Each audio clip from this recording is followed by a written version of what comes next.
Hi everyone, my name is Natalie. Today I wanted to do the video I mentioned in my mid-year freakout tag, which is to look back on the reading year thus far and to chat with you about my reading goals for 2022 and the plans I have in terms of changing those. So I'll start off talking through the goals I'd set out for this year so far and my progress with that and some of the things I've taken away from those goals, and later on get into the changes I am planning. So the first goal I had for 2022 was to read more poetry, which was a good idea because I would like to read more poetry. It is a form of writing that does not come naturally for me, and I think it really never has. I have never had the habit of reading poetry, and it's been very sporadic through my reading life in general. This year I read one poetry collection in full, which I really enjoyed. It was a Swedish poetry collection called Prologer by Elna Spaglanian. If you read in Swedish, definitely recommend it. But other than that, I have only read samples of a few poetry collections in the beginning of the year, and then I haven't worked on this goal at all. And one of the things I've thought about in terms of this goal is that I don't actually feel very strongly about it. So even though I would love poetry to become more of a part of my reading life, it isn't something that I feel very passionately about or that I care that much about. So I don't really end up making a push for it, and I haven't had it in my thoughts at all through the reading year thus far, which means that it doesn't serve a purpose as a reading goal. And I think one of the reasons that I haven't really done any changes in terms of this is that because I don't really know what I want to read in terms of poetry. I don't know the poetry collections that I'm interested in. I don't know of enough titles to even know what to pick up to read more poetry.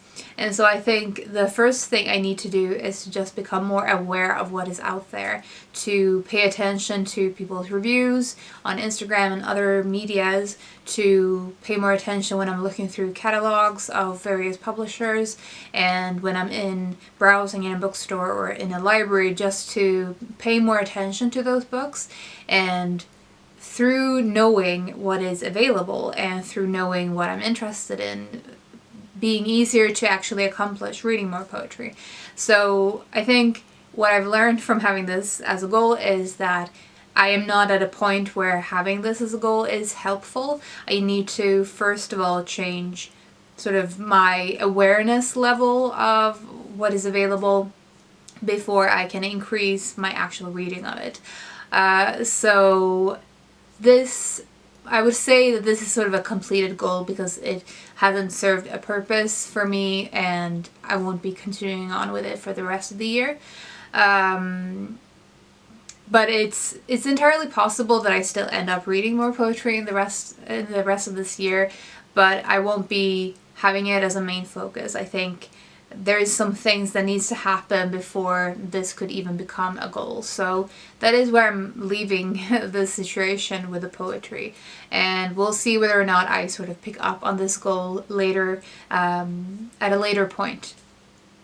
The second goal I had was related to Invisible Cities. As a lot of you know, I am a co-host of a reading project called Invisible Cities, where we started last year and have been running now for 1.5 years, where we are exploring countries through reading and other medias like movies and music and other things.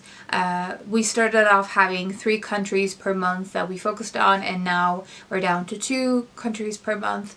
And I had the particular goal for myself of reading 1 book for the project per month, and to spend 1 weekend every month where I focused on other forms of media and cooking and those kinds of things related to that country that I read a book from. And I haven't really done either of those things. I don't think I've done anything in terms of music or movies or cooking.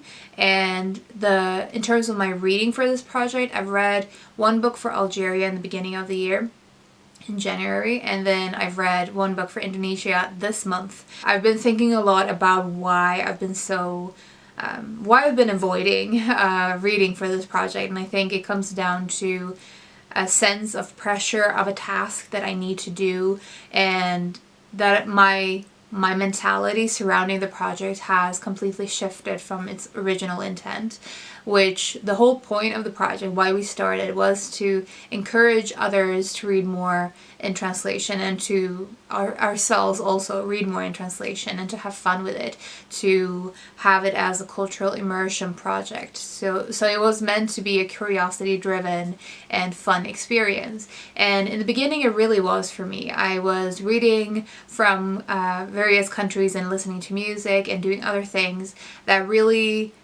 felt a very enriching experience. And I think I lost track of the intent, and have been feeling like I need to keep track of what is currently like the months, countries, and feeling like I'm constantly falling behind. I've come to the conclusion that I need to have no goals related to Invisible Cities. I need to just be much more serendipitous about it. I want to be freer in terms of what I end up reading, what I feel like doing in terms of the project, and to come back to the original intent, to come back to the sense of enjoyment. Taking away the sense of obligation will probably make me more keen to reach for things related to the project.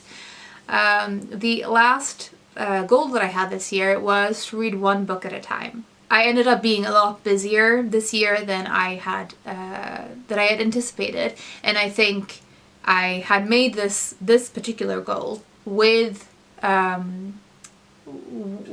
the state of my life as it was then, and it really suited me in the beginning of the year. I think one book at a time is very useful when I had more time and I felt like I could really clear my mind with only reading one book at a time. I felt much freer in that sense of being much more focused on a single thing in front of me. And it really suited my mood at the beginning of the year. But when I got busier, I felt like this was not at all a good fit, and I ended up going back to several books at a time and fitting in those books in different sections of the day, different states, different moments of the day. I felt like that was really what I needed when I got busier. And then whenever I have more time, I sort of naturally go back to focusing on fewer things at a time because I have those chunks of time to dive into a book.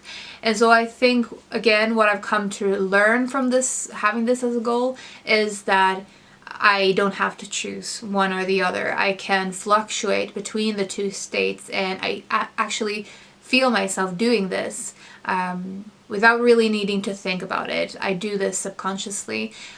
Depending on what I need in any given moment, I either read fewer books at a time when I feel like I have the time for doing that, and when I have a particular type of book, and I read multiple books at a time when that is what is needed.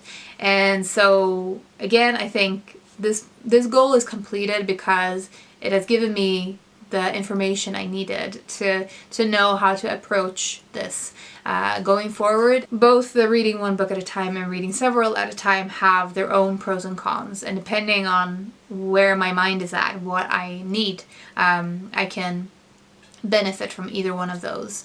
So that is how I view this goal, as something that has been completed because it served its purpose. I tested it as an experiment. It was really fun in the beginning of the year. I will probably go back to it whenever I need it. So those were the goals that I had set out for 2022 at the end of last year, and basically, like you can maybe tell, I am considering them all done. For various reasons, they don't really suit where I'm at in the current moment, and so I've taken away what I needed from them and put them to the side. And I've thought of some new goals to replace them with, because I do really find reading goals valuable. I think having something to strive towards with my reading is always useful for me, because I do want my reading to be intentional. Even though I don't need every single book, like on a book by book basis. I don't need everything to be intentional, but I do feel like I want my reading life on the whole to be intentional, to be in particular directions, to suit what I want to take out of my reading, what I want to get out of my reading, that is. And so I thought I would share with you the new goals I have for the second half of 2022. Possibly some of these will continue to run in the next year, we'll see, but these are going to be the new things that I focus on for the rest of this year for sure. So the first one is related to the book buying. I mentioned last year I did a goal related to both my book buying and my TBR, in the sense that I wanted to buy fewer books and to decrease my total amount of unread books on my shelves. And I learned a lot of things, valuable things, from doing that for a year. And one of the things that I learned that I wanted to do is to decrease the amount of time that goes between the book buying and the acquiring of a book to the time that I actually read the book. And something that I wanted to apply this year as a way to try to make that happen is to try to buy more books in person, in physical bookstores. And this has always been difficult for me because I haven't always felt like I had a lot of options in terms of bookstores around me, and I haven't always been like on a habitual thing. It hasn't always been something that practically suits me. However, there is a new bookstore that is opening in central Gothenburg towards the autumn that I think will really make this easier for me to do. And also I think in general something I've really enjoyed is browsing in a bookstore and having that serendipitous thing guide you, like not quite knowing what you'll pick up. I think also I want to avoid buying so much online that is so easy to do without a lot of thought, because books are most of the time available online, and therefore you don't really need to consider whether you actually need to buy it. The goal basically is to buy more of my books in person, and either it could be in a bookstore or in a secondhand shop. And I'm sure that I won't be able to do everything in person because some of the books that I want to read are so out there that they don't have those books in the physical stores that I visit. Some of them are probably rarer or out of print. I thought I would make a push for this and see whether or not that changes, as I said, the shelf time of my newly bought books, from the time I buy them to when I read them, to sort of buy books that I actually want to read in the immediate moment that I buy them and not buy so much for the future. That is how I'm thinking about this goal, and we'll see how that goes. Again, it's going to be an experiment because I need to become more familiar with the options I have in terms of stores where I live. But I know for a fact, at least, that there will be a new bookstore coming, that it will probably be a really good source for me. Also that I know that I could order books through them and pick them up in the physical store, so they would be ordering the book.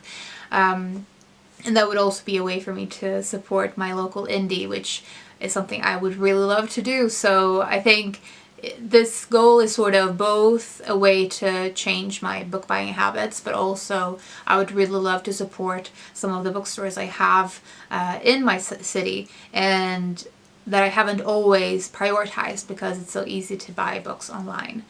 The second goal I have is to read more Swedish books. I think I've mentioned quite a few times that I always mean to read more Swedish books and I don't always prioritize them. It's, I think, related to the fact that I've been reading in English mainly since my young teens, and it's something that I'm so used to by now that it is much more natural than reading in Swedish. And I've tried to shift this over the last few years, and I have definitely read more Swedish books over time, but I would like to increase that further and to make it as a main priority. The reasons for this goal is in part that I find it very comforting to read in my first language, which is a kind of thing, a kind of comfort that I take for granted sometimes, I think. So on a personal level, I find it a comfort. And secondly, and more importantly, I think, is that I would like to be more familiar with the Swedish literary history and literary context and scene at the moment as well, and to be able to share it with you as well. Like, I think it would be fun for me to be able to be more familiar with what is being published around here, to be more involved in the current Swedish literary scene, and to be able to share enthusiasm around it with you through this channel as well. So that is sort of the reasoning behind this goal. I think it will be a lot of fun if I make this, as I said, more of a priority.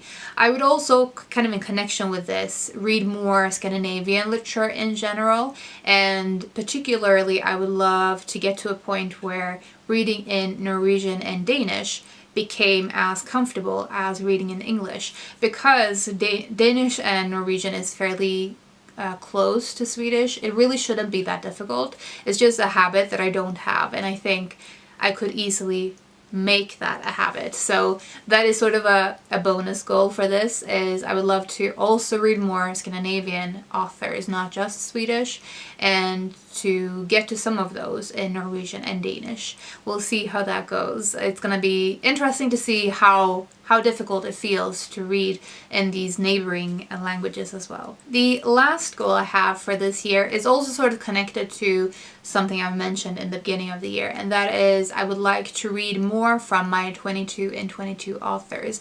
I made a video early this year, I will link that below, where I talked about 22 authors that most of them I'd read at least one book by and had really enjoyed, and I wanted to read more of their body of work.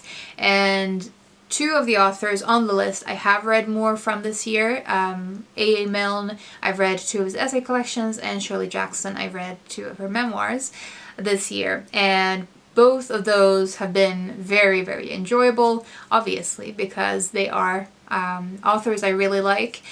They have made for really fantastic reading. And so I think both, it is the fact that I really enjoy diving deeper into an author's body of work, and also because when I like an author, it usually means I like their writing style, and writing style is probably one of the most important things for me when it comes to reading, or like writing style combined with way of thinking. I thought I might as well make this as a goal because it will be a recipe for good reading, and it's very engaging for me, a very engaging type of reading for me, because it usually means I do a lot of annotations and I think a lot, and it's kind of like the Olivia Lang experience I've had recently, where I just feel so drawn to reading as an activity, and it changes my entire attitude to reading in books. So that is what I would really love to do for the third goal, to read more of those authors, and to also allow that list to evolve with time, to have authors being like to strike names from the list if a particular author doesn't really belong there anymore, or to add names to the list. I know that Olivia Lang is probably will be added to the list because I enjoy The Lonely City so much. I'm not sure how I will approach this in terms of, I don't know if I will be reading several books by an author in one gulp, or if I'll just be sort of prioritizing the names on that list throughout the year. We'll see how I sort of structure this. I would just like to make more of a priority of working on those bibliographies that from authors that I've really enjoyed something by and that I think I will enjoy more of their things. That is the goals I had set out for this year and the new goals I have for the second half of 2022.